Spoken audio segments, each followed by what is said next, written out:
आज आपण पनीरचे बॉल, बटाट्याचं स्टेप म्हणजे वरचं कवच करायचं आणि आतला मसाला पनीरचा करून त्याचे मस्त क्रिस्पी टेस्टी बॉल बनवूया.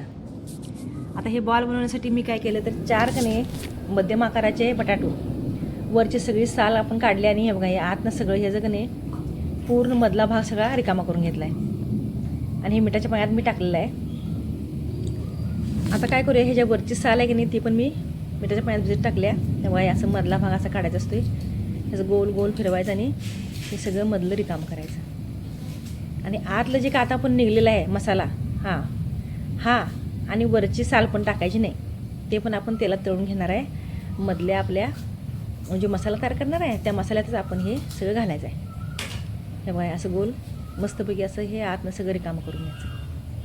हे बघा हे मधलं हे बटाटूचं आणि ही वरची साल. आता एका कढईत मी तेल चांगलं मस्त गरम करून घेतले आणि त्यात ही जी वरचं छिलका आहे की नाही बटाट्याचा हा 50% असा तळून घ्यायचा आणि 50% तळल्यानंतर हे बटाटू जे आपण रिकामे मधले होल करून घेतले ते पण ह्याच्यात टाकायचे. म्हणजे ही साल पूर्ण कुरकुरीत होईपर्यंत आपले हे बटाटे पण 50% तळून निघतात, तेल वाया जात नाही. हे बॉल खायला अतिशय क्रिस्पी टेस्टी आणि सगळ्यांना आवडणारा असा हा पदार्थ आहे. त्याच्यामध्ये आपण पनीरचं स्टफिंग घालणार आहे. 1 लिटर दुधाचं पनीर मी घरीच तयार केलेलं आहे. तर आता हे असं मस्तपैकी तळून घेऊया. तर आता आपण इथलं मधल्या स्टफिंगची तयारी करून घेऊया. हे लाल तिखट आहे चमचा 1.5 चमचा, अर्धा चमचा आम्ही मीठ घातले आणि खडा मसाला 1 चमचा घातला. तर बघा हे वरचे छिलके असे काढायचे आपण, जसे तळून क्रिस्पी होतील तसे काढायचे आणि थोडंसं जाडायचे, ते जास्त वेळ तयार लागते आणि वरचा छिलकाच आहे तो पटकन तळून तयार होते. आता हे मधलं आपण काढलेलं बटाट्याच्या मधला गाभा हे मस्तपैकी आपण गॅस बंद करूया. गॅस बंद म्हणण्यापेक्षा स्लो मंद गॅसवरती आपण ते तळून काढूया. हे बघा आता हे पनीर मी घरीच तयार केलेलं आहे. 1 लिटरचं एवढंच तयार झाले. हे बघा किती छान, अतिशय मऊ मुलायम आणि वास इतका छान येतो आहे ह्या पनीराचा घरी बनवलेल्या, काय सांगू तुम्हाला. हे बघा हे असे मध्ये मध्ये छिलके जेवढे तळे जातील तेवढे काढायचे. परत हे सगळे बॉल आपण उलटायचे पालटायचे असं आलटी पलटी मारून घ्यायचं आणि याला मंद आचेवर तळत राहायचं जवळ हे बटाटू आपले चारही बाजूला गोल्डन कलर आणि थोडीशी क्रिस्पी होत नाही तोवरपर्यंत. एक 60-70% तळायला पाहिजे बघा बटाटा. नंतर आपण ह्याला तळायचं आहे परत एकदा मसाला घालून. आता काय करायचं, हे असं पलटत राहायचं, तेलात आलटी पलटी मारत राहायचं आणि चारही बाजू ह्याच्या चांगल्या मस्तपैकी तळून घ्यायच्या खुसखुशीत. गडबड करायची नाही, करपायचं पण नाही आणि कच्चं पण ठेवायचं नाही. मध्ये मध्ये सबस्क्राईब करा, लाईक करा आणि शेअर करा. आता हे पाव आणले होते लादी पावाचे पाव, त्यातलं मी 1 पावाचा पूर्ण असं भुगा करून घ्यायला लागले आणि लई बारीक करायचं नाही. हे स्क्रम्स थोडेसे मोठे मोठे ठेवायचे, कारण हे बघा हे मैदा आहे, चटणी आणि मीठ थोडं घालून मी आता हे स्टफिंगसाठी ह्याचं स्लरी बनवायला लागलो मी. अगदी थोडंच घालायचं पाणी ह्यात आणि हे बाजूला ठेवून टाकायचं.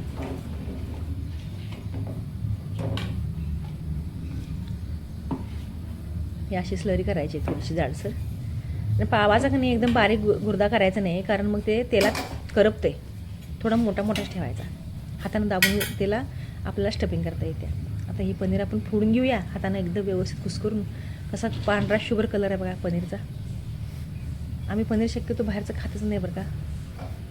ह्या सगळं व्यवस्थित हे मसाल्यात हे पनीर चांगलं घुसून घेऊया. आता वरून टाकूया बारीक चिरलेली कोथिंबीर. मी सगळं काय तुम्हाला दाखवत नाही, फक्त माहिती सांगण्यापुरतं, नाहीतर मग व्हिडिओ आपल्या अर्धा तासाचा होईल. आणि हे तळून घेतलेलं वरचं आपलं साल आणि मधला गाभा बटाट्याचा, हे सगळं हातानं मस्त ह्याच्यात आत सगळं एकजीव करून घेऊया आपण. मिश्रण असं हातानं दाबून दाबून अतिशय सुरेख झालं आहे बरं का हे खायला. चपाती भाकरी किंवा नुसतं स्नॅक्स म्हणून पण तुम्ही हे खाऊ शकता, चहाबरोबर, कॉफीबरोबर, दुधाबरोबर. हे लहान मुलांना तर अतिशय आवडते आणि घरीच केल्यामुळं बनावट काही नाही आहे. अर्थात ह्यात पाव जरा जाते समजा, तरी पण बाहेरच्या कुठल्याही वस्तूपेक्षा बरंच. आता काय करूया आपण, हे दाबून ह्याला भरून घेऊया. बटाटा जर मोठा असला तर ते तळायला लई वेळ लागतो, म्हणतात मी मिडियम आकाराचे छोटे छोटे बटाटे घेतले आहेत, कारण मध्ये कुठं कच्चं राहू नये. त्यामुळे असं, आणि ह्याचं सगळं तेल निघायचा प्रयत्न करा. आणि थोडं थोडं तेल कॉटनच्या कपड्यानं तुम्ही ते काढून पण घ्या, जास्त तेलकडं जात नाही आता उन्हाळ्यात. आता हा बॉल भरून झाला आहे. अशी 4 बॉल आपण भरून घ्यायचे.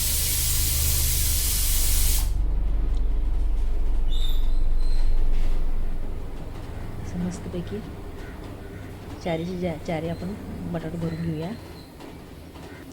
अप्रतिम असा हा पदार्थ तयार होते. मध्ये मध्ये आठवणीने सबस्क्राईब करा. तुमच्या एका सबस्क्राईबमुळं माझं भरपूर सारी मदत मला मिळते बरं का. सबस्क्राईब करत चला, जास्तीत जास्त लोकांपर्यंत शेअर करा. आणि कमेंटमध्ये मी सगळी माहिती दिलेली आहे, आणि डिस्क्रिप्शन बॉक्समध्ये पण पूर्ण साहित्याची लिस्ट दिलेली आहे. तुम्हाला काय आणि प्रश्न असेल तर विचारू शकता. आता या स्लरीत आपण हा बटाटा पूर्ण घोळसून घ्यायचा. आणि मग आता मी मोठं मोठं क्रम जे केलेले आहेत हे ह्याच्यावर दाबून का नाही आपण काय करायचं, प्रेस करायचं. दोन्ही हातानं धरायचं, दाबून दाबून प्रेस करायचं. म्हणजे काय होतं आहे, हे तेलात घातलं की एकतर ते फुलून वर येते. बारीक बारीक क्रम्स केले की ते काळे पडतात आणि करपते पण ते. नंतर ह्या वेळेला मी थोडं हे मोठंच केलं आहे बरं का. दोन्ही हाताने हे दाबून दाबून मग हे जे बॉल तयार करतो बघा. हे उरलेले 2 बटाटे घातलेत. एक बटाटा आपण आता तेल गरम करतानाच बघा हे असं मी दाबलं ह्याच्यावरती, पावाचा तो बुरा. आणि आता हे 4 आपण बॉल ह्यात घालायचे आणि मंद गॅसवरती अगदी व्यवस्थित आलटत पालटत राहायचं, जोरपर्यंत हे पूर्णपणे सोनेरी रंगाचं होत नाही तोपर्यंत. तुम्हाला माझी ही रेसिपी कशी वाटली ते नक्की कमेंटमध्ये कळवा. माझा हा व्हिडिओ जास्तीत जास्त लोकांपर्यंत शेअर करा. माझ्या चॅनलला सबस्क्राईब करा आणि लाईक करा. हे असं आलटत पलटत राहायचं आपल्याला. थोड्या थोड्या वेळानं 2 मिनटानं हे सगळे बॉल आपण काय करायचं, आलटत पालटत राहायचे असे मस्तपैकी.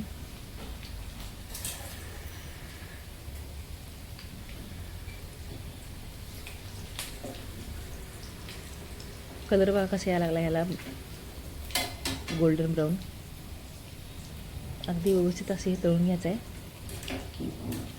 आणि टमॅटोची केचप सोबतसुद्धा छान लागते हे. असं नुसतंच खाल्लं तर सुद्धा छान लागते. फक्त गॅसची फ्लेम बारीक ठेवायची आहे तुम्हाला, तरच हे व्यवस्थित तळून होतं आहे. आतपर्यंत आतला मसाला वरचं सगळं लेअर सगळ्या शेवटपर्यंत तळून निघतात. बस तयार झाले बरं का आपला आता हे बॉल. तुम्हाला माझी रेसिपी कशी वाटते नक्की कमेंटमध्ये कळवा. आणि आता आपण करूया ह्याला प्लेटिंग. थोडंसं गार झालं की मग असे हे आपले बॉल. आता एक तुम्हाला मी मधून खोलून दाखवते. बघू शकता हे आतलं स्टफिंग आणि आतला कलर किती सुंदर आला आहे. ते पूर्ण शिजलेलं आहे बरं का आपलं हे बटाटा आणि आतलं स्टफिंग. खाण्यासाठी रेडी. हे सगळं बनवायला मला जवळजवळ अर्धा तास लागला आहे, पण महत्त्वाचं दाखवते एवढा व्हिडिओ तयार झाला आहे. Like, share and subscribe. धन्यवाद.